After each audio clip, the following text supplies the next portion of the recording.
August 1944, France. Inside German high command, panic was beginning to show.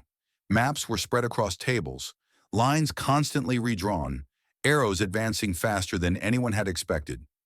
General George S. Patton's Third Army was not advancing in the traditional sense. It was tearing across the French countryside with a speed that made orderly defense almost impossible. Towns were falling day after day. Entire German units were being encircled before they even realized they were in danger. Defensive positions carefully planned on paper were collapsing in hours. Patton's momentum threatened more than a local defeat. It threatened to unravel the entire German defensive system in the West. Conventional responses had failed. Infantry couldn't slow him. Makeshift defenses collapsed under pressure. Time, Germany's most precious resource, was running out. So the Germans reached for their last card. They deployed the Tigers, not a handful, not as a symbolic show of force, but 72 Tiger tanks, nearly a full battalion of Germany's most feared heavy armor, were rushed directly into Patton's path. These were not ordinary tanks. Each Tiger was a steel giant, 56 tons of armor, frontal plates so thick that most Allied anti-tank weapons simply bounced off.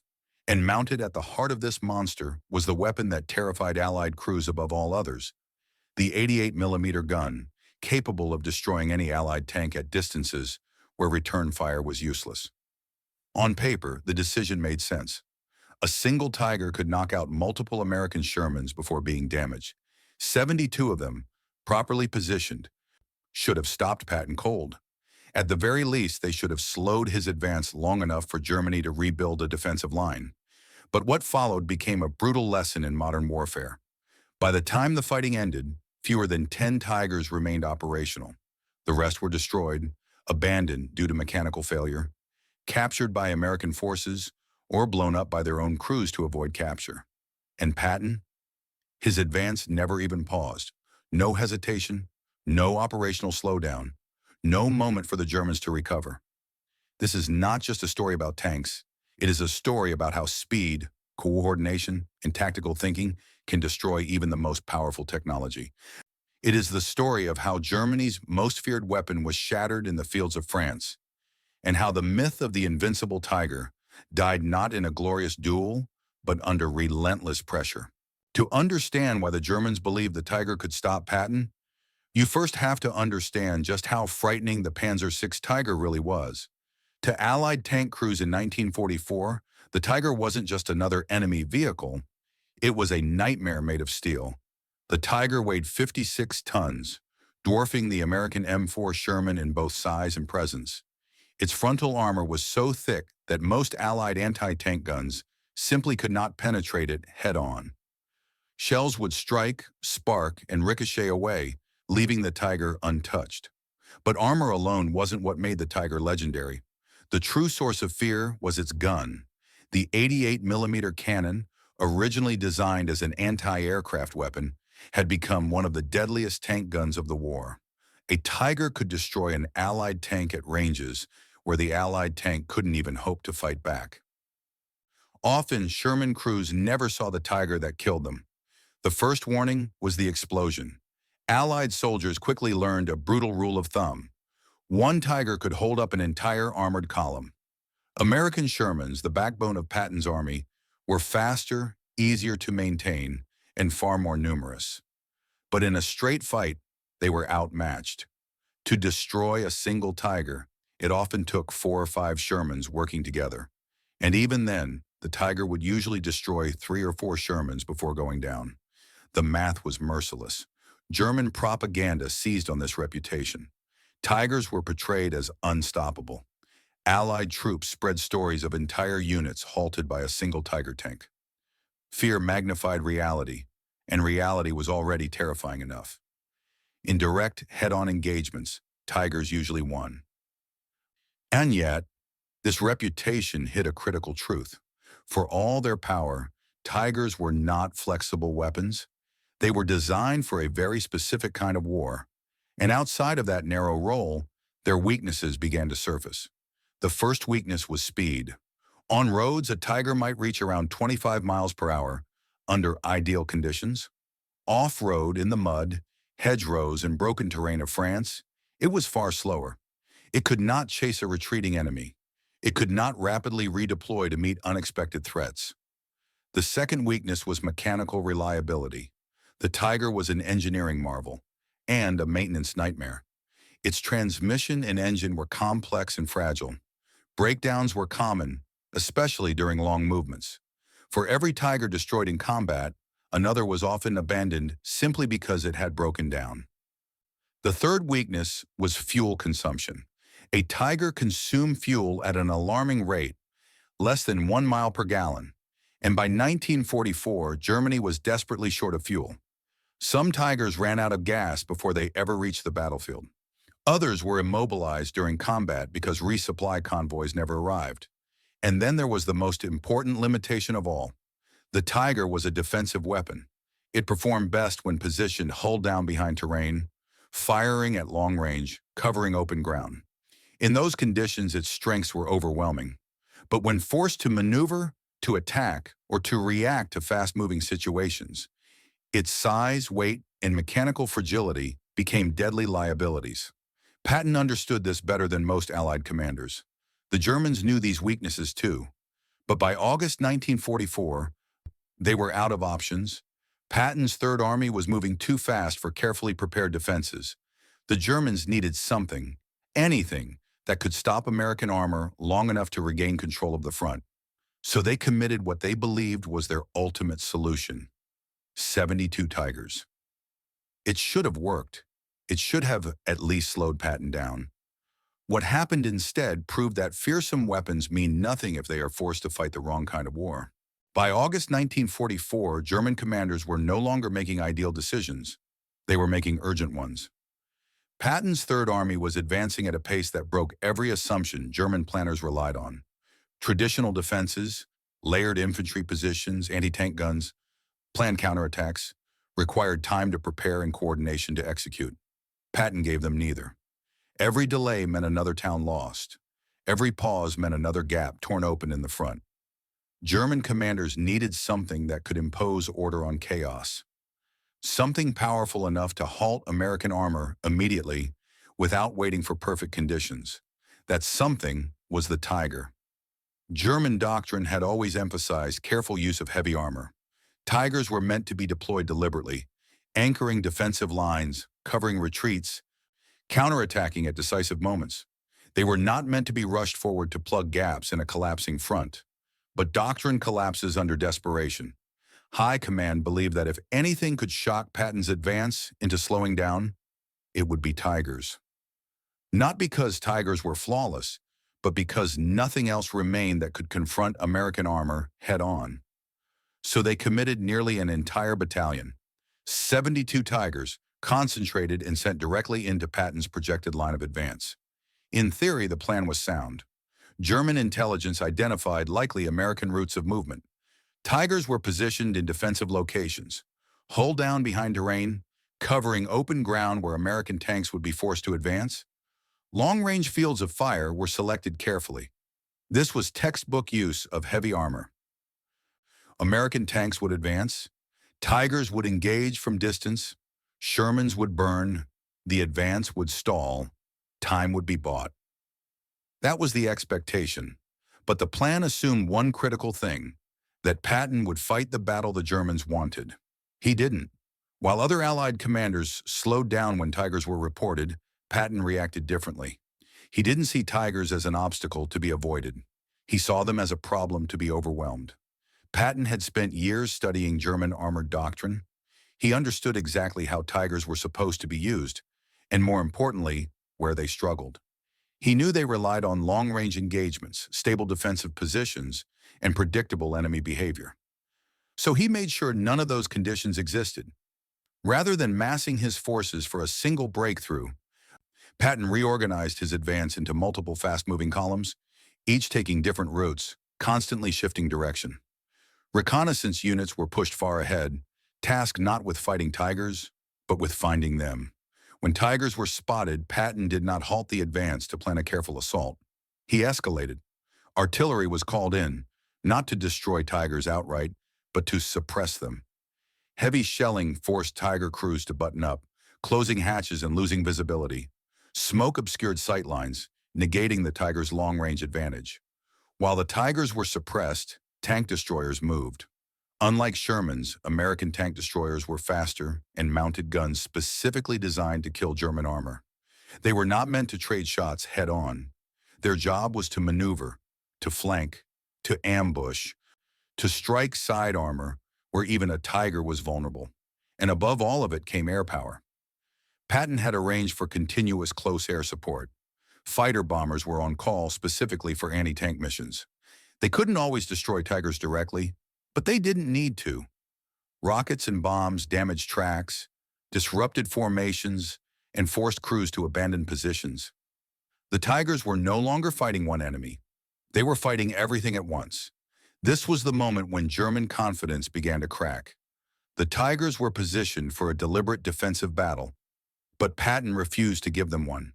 He didn't stop to fight. He didn't slow down to reorganize. He kept moving.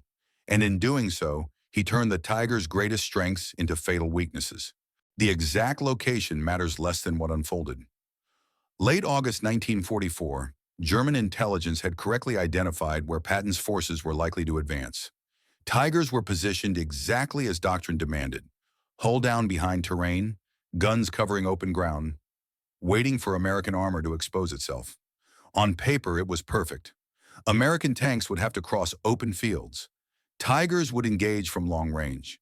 The advance would be halted by firepower alone. That battle never happened. Patton's reconnaissance units reached the area first. Instead of blundering into the kill zone, they spotted the Tigers before the main force arrived. Within hours, Patton changed the shape of the battle. He didn't pull back. He didn't mass his tanks for a frontal assault. He split his forces. Multiple American columns moved along different routes, constantly shifting direction.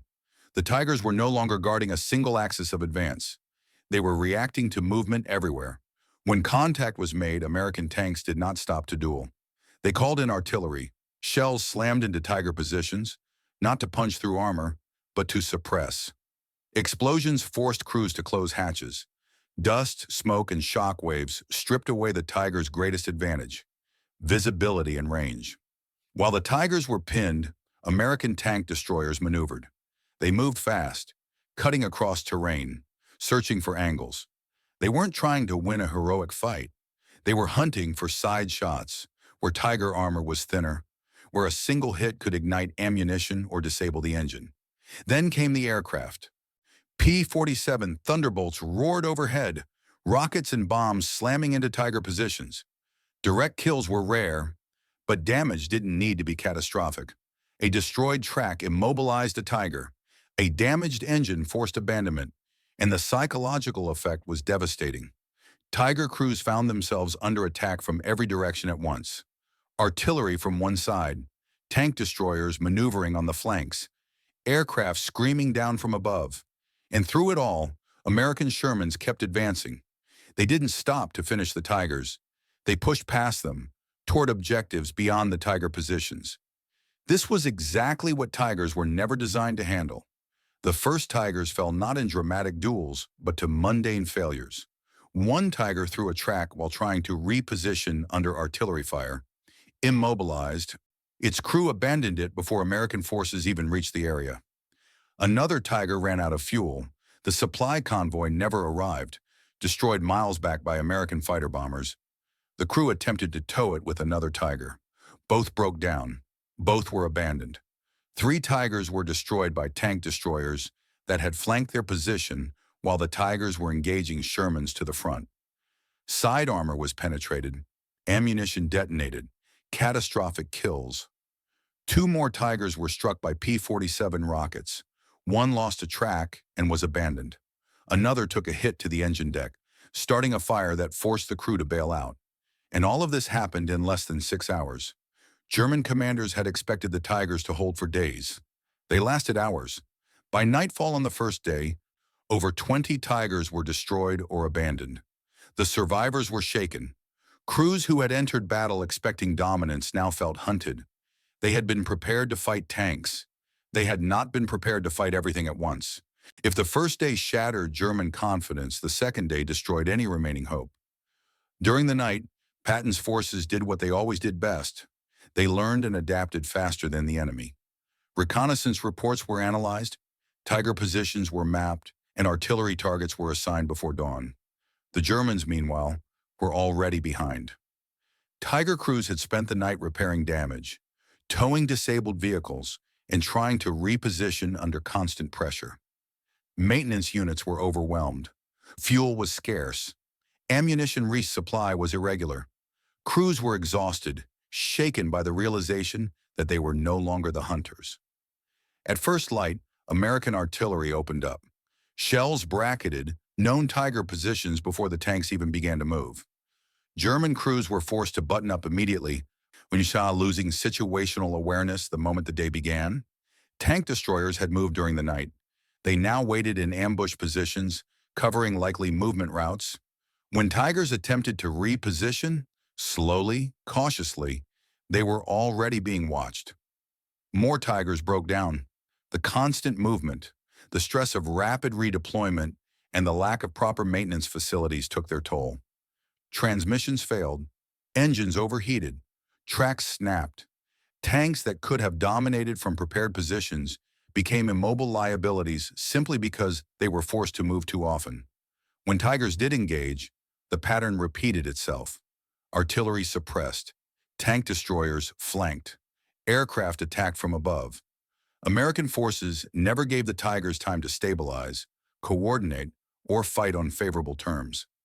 German commanders began sending increasingly desperate messages, requests for infantry support, air cover, better coordination with artillery.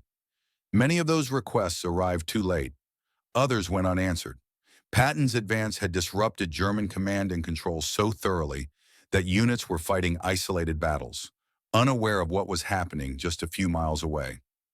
By the end of the second day, the reality was impossible to ignore. The Tiger deployment had failed. Not because Tigers were bad tanks, they weren't, but because the tempo of Patton's operations had turned their strengths into weaknesses. Heavy armor designed for deliberate defense was being forced into a running fight it could not sustain. German commanders faced a terrible choice: stay and lose the remaining Tigers piecemeal, or withdraw and risk destruction during retreat. They chose to withdraw. Withdrawal should have offered the Tigers a chance to survive. Instead, it became their final test, and their final failure.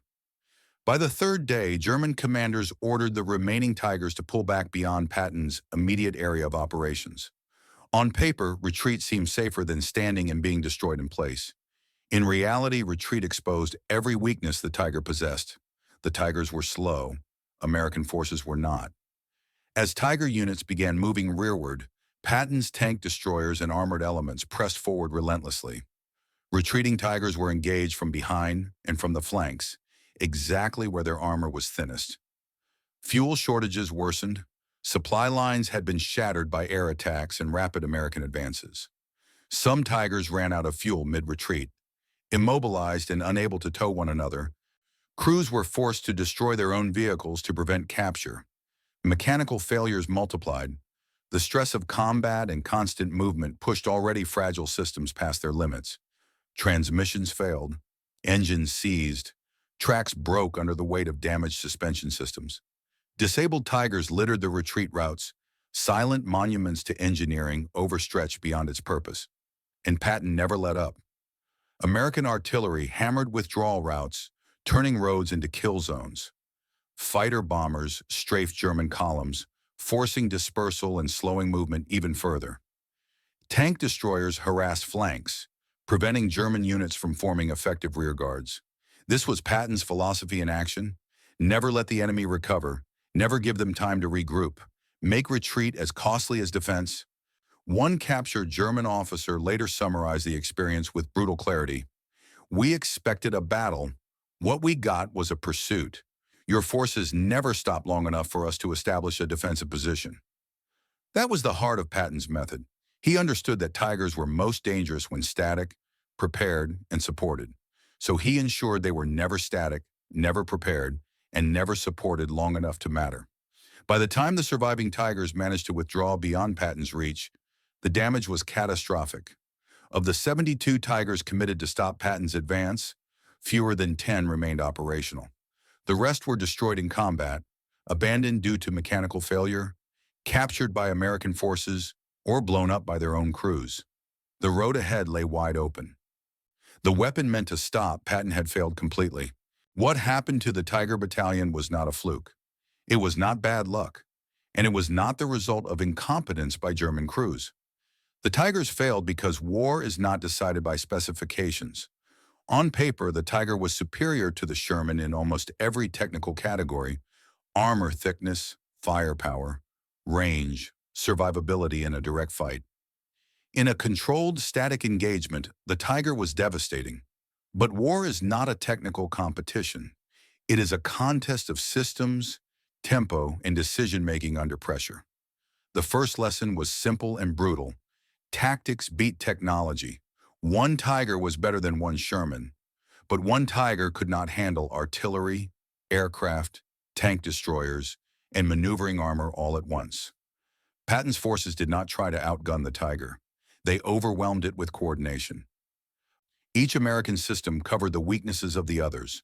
Where tanks struggled, artillery suppressed. Where armor stalled, air power disrupted. Where the Tiger turned to face one threat, another appeared from a different direction.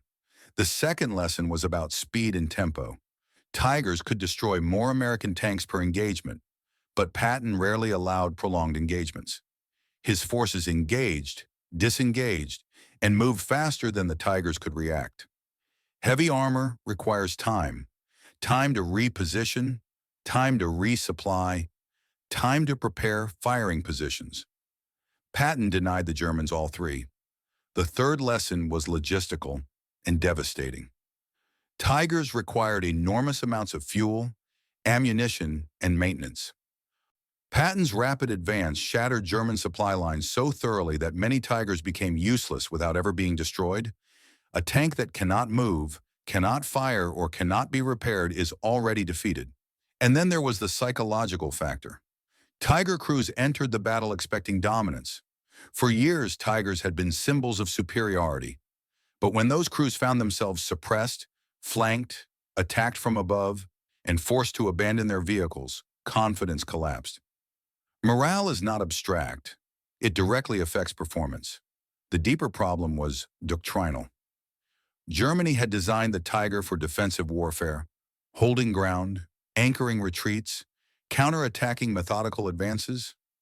The Tigers were used exactly as they were designed to be used, but Patton refused to fight the battle the Tigers were built for.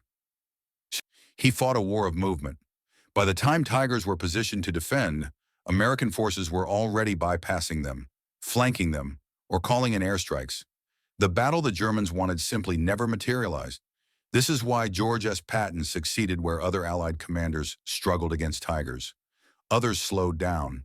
Others fought cautiously. Others accepted the Tiger's terms. Patton didn't. He changed the nature of the fight. The destruction of the Tiger Battalion had consequences far beyond the battlefield where it occurred. For German High Command, the failure was a shock. They had committed their best armored weapon to stop Patton, and it had failed completely. This shattered any remaining belief that so-called wonder weapons could compensate for Allied advantages in coordination, logistics, and tempo. From that point forward, German commanders understood a harsh truth.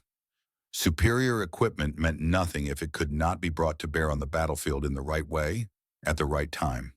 Whenever German intelligence identified Patton's forces operating in a sector, expectations changed. Defensive positions alone were no longer trusted. Heavy armor was no longer seen as a guarantee of control. If Patton was coming, commanders knew they either needed overwhelming force or they needed to withdraw before contact was made. For American forces, the battle delivered something just as important: confidence. Sherman crews had feared Tigers for good reason, but now they had proof. Not that Tigers were easy to destroy, but that they could be defeated consistently if the right tactics were used. Crews learned that survival did not depend on having a better tank, but on fighting as part of a coordinated system. Captured German tank crews told a remarkably similar story during interrogations. They did not say they had been beaten by better tanks. They said they had been beaten by better coordination. One German commander summarized it bluntly. "We never fought the same enemy twice. First artillery, then aircraft, then tank destroyers, then infantry. By the time we adjusted to one threat, two more appeared." That was the essence of the doctrine that destroyed the Tigers. Everything at once, all the time, no pause. The strategic implications were clear. Germany's most feared armored weapon had not been neutralized by superior technology, but by a commander who refused to fight the battle it was designed for. The Tiger had been built to dominate static defenses in deliberate engagements. Instead, it was dragged into a war of motion it could not survive. 72 Tigers were rushed forward to stop Patton's advance. Fewer than 10 survived. This was not luck. It was not a miracle. It was the result of speed, pressure, coordination, and a refusal to slow down. The Tigers failed not because they were bad tanks. They were excellent tanks. They failed because their enemy would not let them fight on their terms. And that lesson remains timeless. When facing a superior weapon, don't challenge it where it is strongest. Change the nature of the fight, exploit its limitations, and never give it time to recover. The Germans sent their best weapons to stop Patton. What they discovered was that even the most powerful machines in the world are useless if the enemy never gives them the chance to be used properly. The road ahead lay open, and Patton never looked back. 72 Tigers were sent to stop one man's advance. They were not defeated by a miracle. They were not defeated by inferior crews, and they were not defeated because they were poorly designed. They were defeated because the battle they were built for never happened. The Tiger was meant to dominate static warfare, to sit in prepared positions, to command open ground, to force enemies into predictable, methodical fights. Against that kind of enemy, it was terrifying. But Patton refused predictability. He refused pauses. He refused set-piece battles. He refused to slow down. Instead, he forced the Tigers into constant motion, constant reaction, constant stress. He denied them fuel, denied them maintenance, denied them time. He surrounded them with artillery, harassed them with aircraft, flanked them with tank destroyers, and pushed past them with relentless momentum. The Tigers were never allowed to settle, never allowed to control the battlefield, never allowed to fight as they were designed to fight, and so, one by one, they failed. Some burned, some broke down. Some were abandoned in fields and on roadsides, destroyed by their own crews. By the time the survivors withdrew, the myth was already dead. Not the myth that Tigers were powerful, but the myth that power alone could decide a war. What happened in France in August 1944 revealed a truth that still applies today. Superior technology does not win wars. Superior thinking does. Speed beats armor. Coordination beats firepower. Pressure beats preparation. The Germans sent their best weapon to stop Patton.